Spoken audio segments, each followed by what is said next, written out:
Announce that the 49th investigative grand jury has voted on and approved presentments for 5 individuals who have committed sexual abuse against children throughout Pennsylvania. Let me thank those that came forward, the survivors of child sexual abuse. They had a courageous voice. They came and they told us what had happened to them. And they make our community safer. We would not be here today without them. These cases, as all of them are disturbing and sad. But this one, in particular, digs deeper. Because in this case, all of the defendants and all of the victims come from the same religious organization, the Jehovah's Witnesses. Some of these defendants even used their faith communities to prey upon the victims, and others had to look no further than their own families. The details of these crimes are hard to listen to, but make no mistake about it. This office will do absolutely everything we can to hold these men accountable for what they did to these innocent children. I'd like to take you back to the beginning, to the background on this case. Some of you may recall that in October, this office announced criminal charges in 4 cases in 4 different Pennsylvania counties against 4 members of the Jehovah's Witness organization for sexual assault and exploitation of children. That investigation started as a resource referral from a local district attorney's office. And when we received it, we began to investigate that case and gather evidence. Through that investigation, we learned of several incidents of sexual assault committed by members of Jehovah's Witnesses congregation. After a 3-year investigation, hundreds of hours of grand jury testimony, and dozens of witnesses, we filed charges against those 4 individuals. And at that time, when we announced those charges against the 4 individuals, we asked for people to come forward, for anybody who had something similar like this happen to them, to reach out, to call our hotline and come to us. And many courageous survivors came forward and called the hotline. So as a result of our ongoing investigation and the individuals that reached out to us on our hotline, we are here today to announce these charges. Now I'm going to go through each case individually, but I really invite you to take the time to look at the presentments. They will be available to all of you, and they have more detail than I will recount this morning. Let me begin first with Mark Brown, 65, of Allegheny County. It is alleged that Brown repeatedly sexually abused 2 sisters for whom he was the legal guardian at the time. They were between the ages of 10 and 13 years old when this happened. They testified to being assaulted in the shower and other parts of the house that they shared with Brown when they were young girls.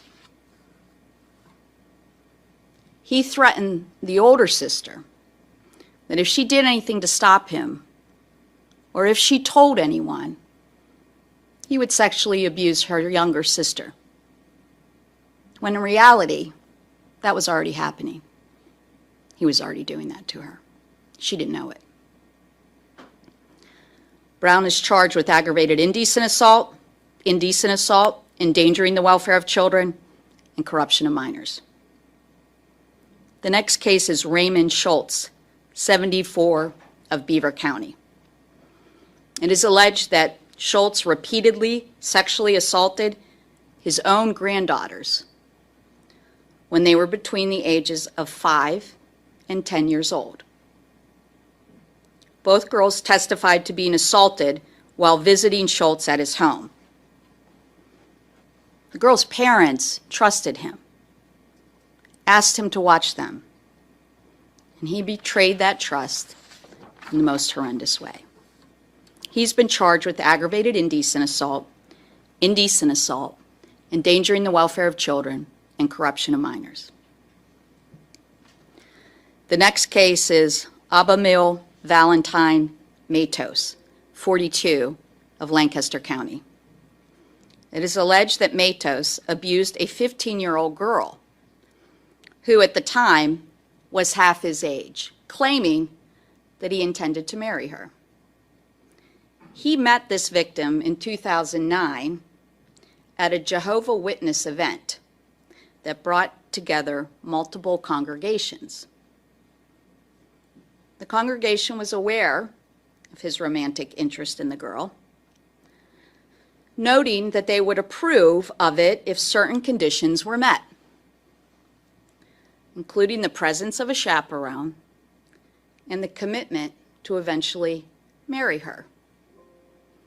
Matos' interest in the minor quickly turned sexual, and he began sending inappropriate photos and convinced her to meet him alone, no chaperone.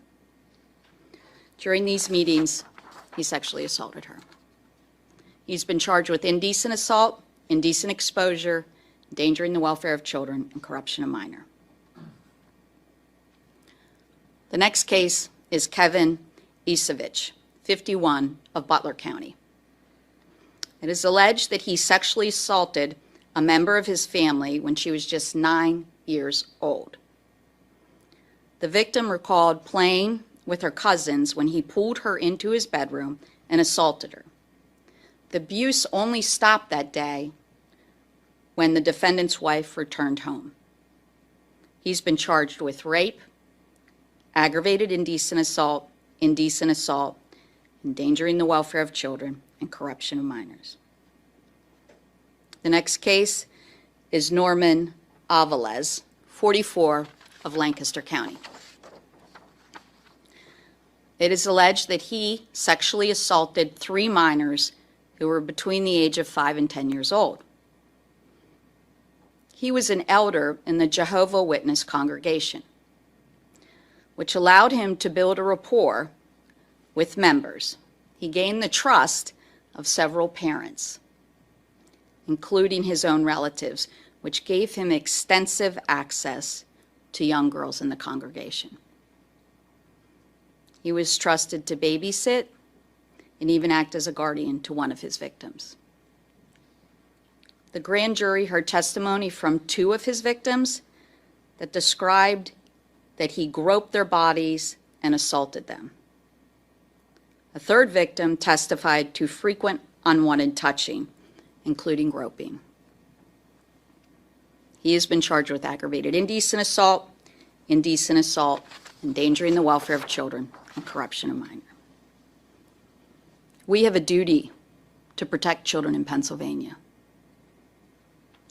These children deserve a community where they can grow, play, learn, and pray, and not be preyed upon. Our office will never stop working to bring justice for those who have been victimized. We will continue to investigate and prosecute anyone who takes advantage and harms the most vulnerable in our society.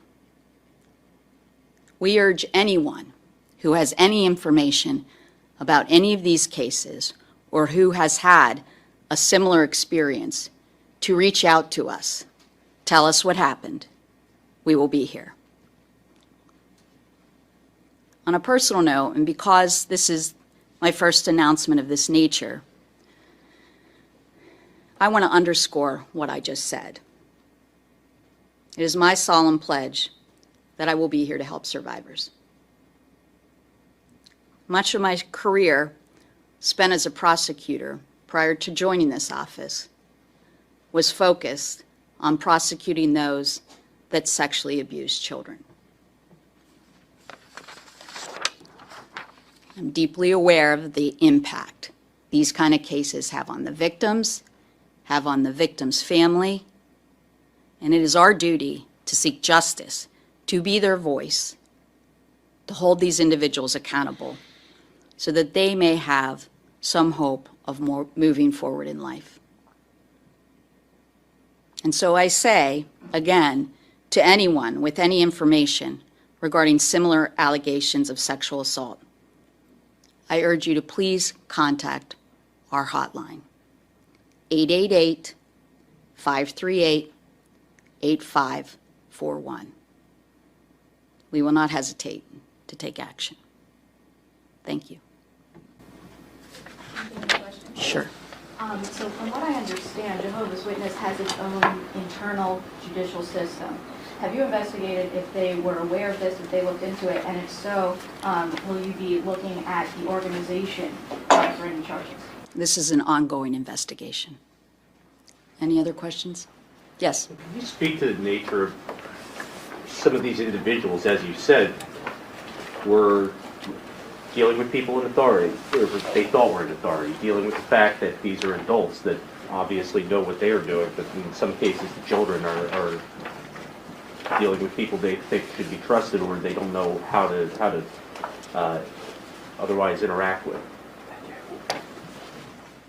Well, I can tell you that unfortunately, as you probably know, in child abuse cases, it's very frequent that the individuals who prey on children do so in a way that they build trust with the adults around these children such that they trust them and allow them access, never imagining that actually they're predators.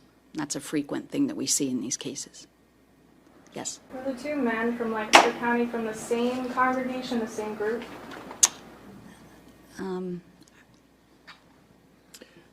They were associated with the Lancaster East and West congregations. Any other questions? Well, thank you all for coming. We appreciate it.